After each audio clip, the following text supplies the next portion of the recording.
Holy old non-aggression. Once that lesson sets in, you'll see a session. But you got an affection for no progression, regression. The best don't.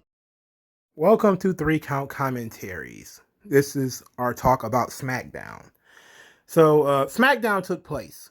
You know, that happened.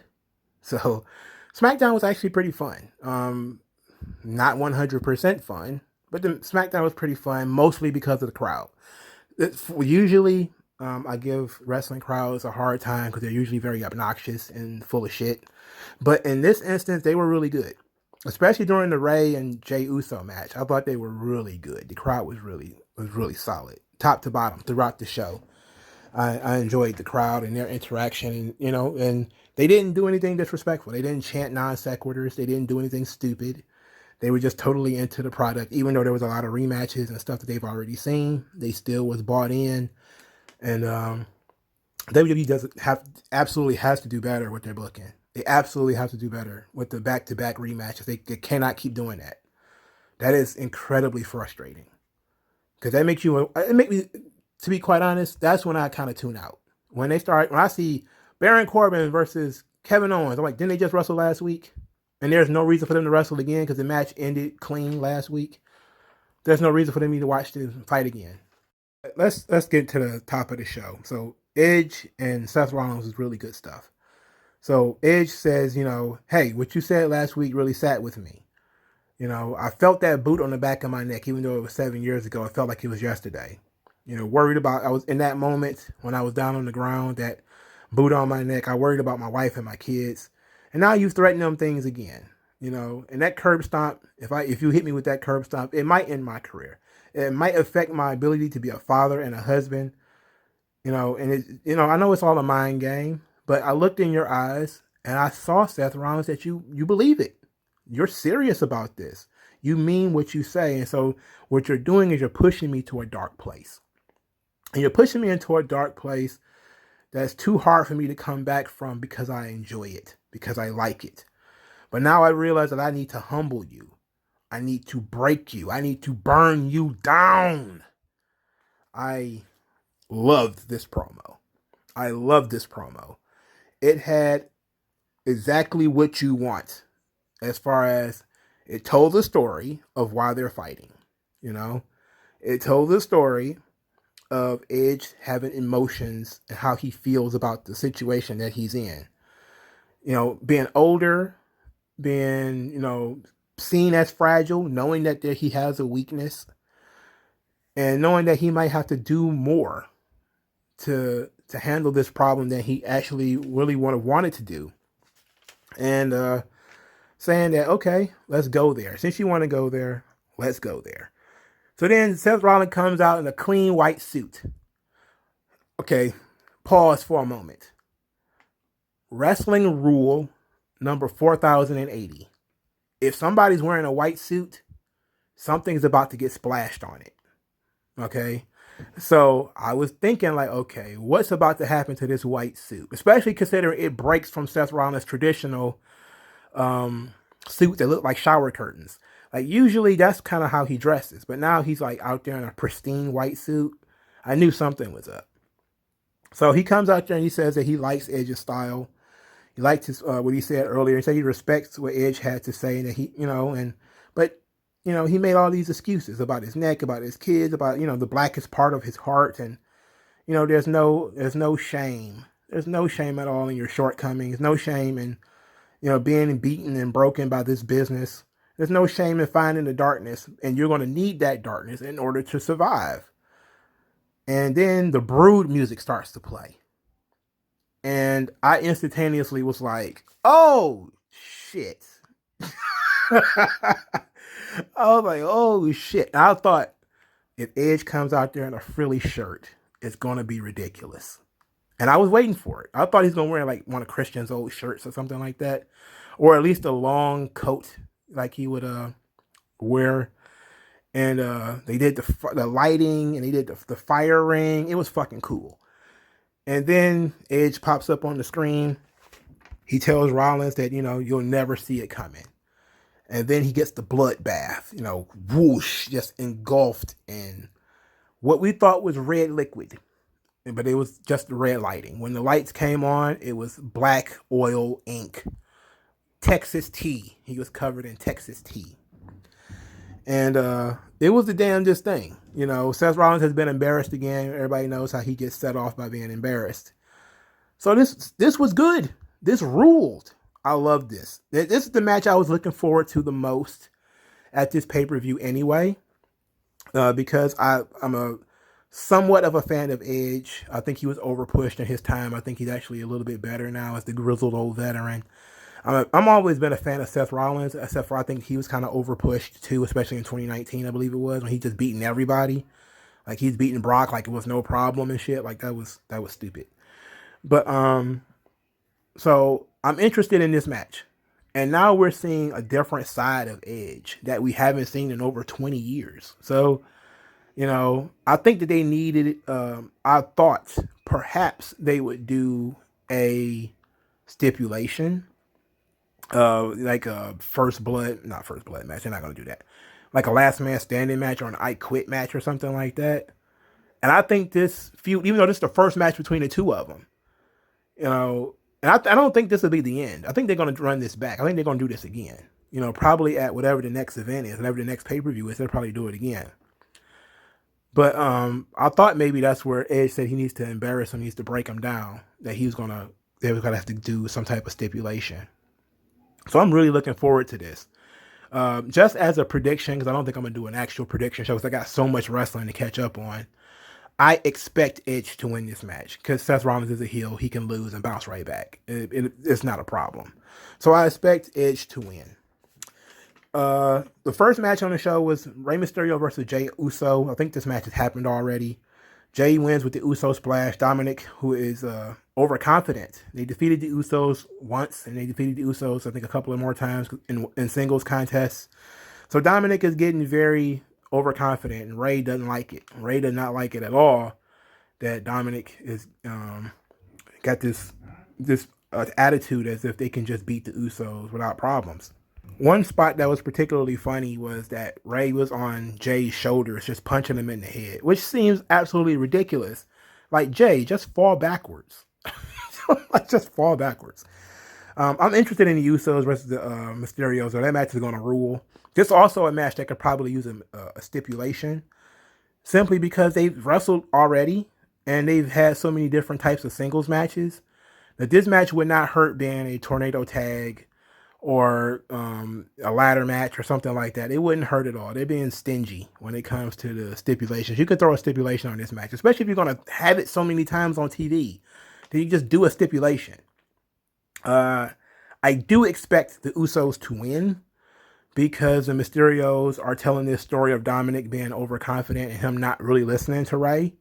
So I'm thinking that he's going to cost the team the match again, and Rey's going to get a little bit more frustrated, and we're going to see some real growth from the Mysterios there. But I'm loving Rey Mysterio. This match was pretty good. You know, for a match that I've probably seen, and to be quite honest, now that Jimmy is back, it's hard to follow Jay again. I was scared about this when I knew Jimmy was on the way back. I was like, man, if Jimmy comes back, Jay becomes Jimmy again. Which one are you? I literally wrote down Rey Mysterio versus Jey Uso. Then I scratched it out and put Jimmy Uso. Then I scratched it out and put Jey Uso again. Because I couldn't figure out which one he was. Again, I was frying hamburgers, so. The second match on the show, Baron Corbin defeats Kevin Owens by disqualification. Corbin still has the Money in the Bank briefcase. Big E came down to the ring to get his briefcase back. He hits Baron Corbin, which causes disqualification. Corbin then shoved him into the ring apron, absconded with the Money in the Bank again. Brilliant. There was a lot of people who were kind of upset about this. That they were saying, like, you know, why do you think that Baron Corbin can just steal the Money in the Bank briefcase? Like, he can't do anything with it. And I was thinking the same thing. Like, what is the benefit to him to have this briefcase? He can't use it, right? It would, so, you know, at least I don't think he can use it. So what benefit to him is it? Obviously, they're going to do some type of match where maybe the Money in the Bank is on the line. But, Baron Corbin is legit one of the better parts of SmackDown. They didn't utilize him fully on this show. They didn't give him any talking segments or anything like that. So now he's just kind of running around with the briefcase and okay. But I'm interested in if Kevin Owens is going to be involved with this. Maybe a Kevin Owens heel turn. Kevin Owens versus Big E. I like that idea. Bianca Belair cut a promo. She talked about Bianca Belair talked about Sasha Banks being petty and said she's going to snap Zelina and Carmella like twigs. And she's done playing nice, and now you're going to see the meanest, nastiest, badass woman in WWE. Which led to Bianca Belair versus Carmella and Zelina Vega in a back-to-back match, which I thought is a unique way of doing a handicap match. It's kind of a gauntlet. Like, she has to wrestle both of them, win or lose. She, of course, defeats both of them, because why not? The short-term partnership between Carmella and Zelina, where Carmella betrays Zelina by throwing her in the ring. This is why I know last week I said that Bianca Belair isn't good. Or maybe 2 weeks ago I said that she wasn't really all that good. I have to change my mind.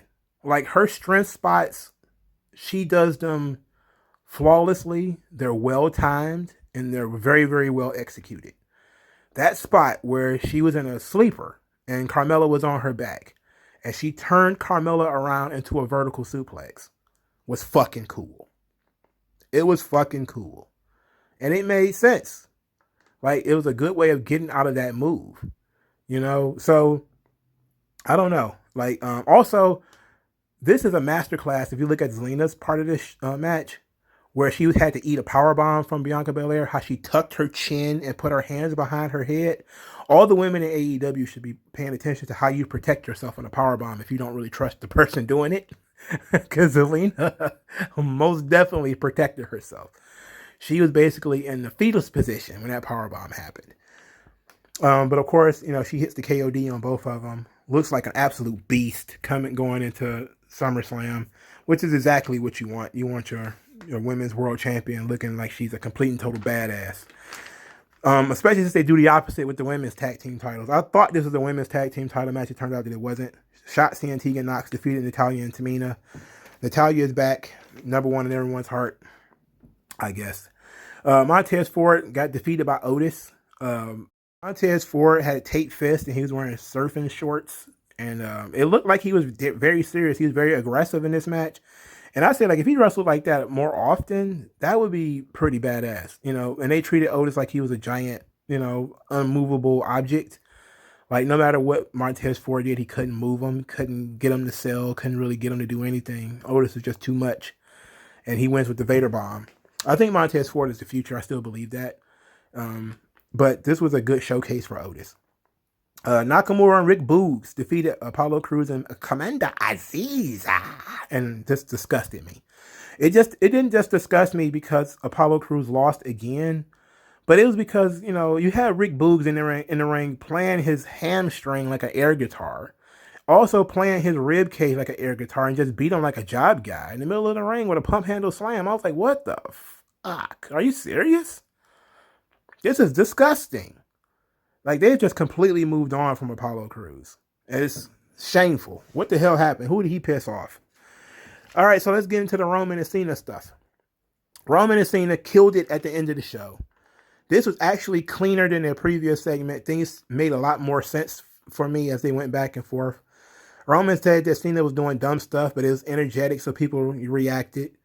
That he's not going to let Cena misinform people and lie to people that, he thinks that you're going to pin me. It ain't going to happen. And then Cena said that all these people believe that the impossible is possible and that he's going to take the belt and go do movies and you need to be brought low. I'm going to crush your ego. You're too egotistical. I'm going to beat you, demote your ass, take the belt and go do movies. And then he says, you make a mistake, you become imperfect, you get distracted. 1, 2, 3. And they will not have a universal champion, an active universal champion in WWE. And it will be all because of Roman Reigns. It says, I'll see you in Dallas. So clearly he says, like, I'll see you for WrestleMania. And that's pretty much it. Roman says that he smashes people. He smashes people to the point where WWE doesn't even need him anymore. That's a pretty stiff shot right there, man. Because, there's a couple of guys that were in the main event scene SmackDown last year. Both of those guys are gone. Braun Strowman and The Fiend. Is he trying to tell us something? Is he trying to tell us something about The Fiend and about Braun Strowman? But that was a step. He's working stiff. Roman's breaking out the golden shovel, man. He's really trying to bury guys. Now he was really in character, and I loved his character's spin here, where he was kind of like, "You think you better than me? You think I can't go do movies? You know?" Basically, like, there's nothing you can do that I can't do. But it came across like, like a little brother. I like that aspect of the character because it's a little bit different. It showed that he has some weakness, that there is still some fragility in there, and that's almost always the case when you talk about male psychology. There's always the little boy in there somewhere. Whoever you were as a little boy still exists inside of you as a man somewhere, in some way. Either you still play video games, you're still very sensitive about, being made fun of about certain things. You're still kind of naive about girls. You might still have, some childish hobbies. Like you might still collect comic books. You might still watch pro wrestling, that kind of stuff. So, you have this complex that Roman Reigns has about everybody who is a superstar from WWE jumps to movies.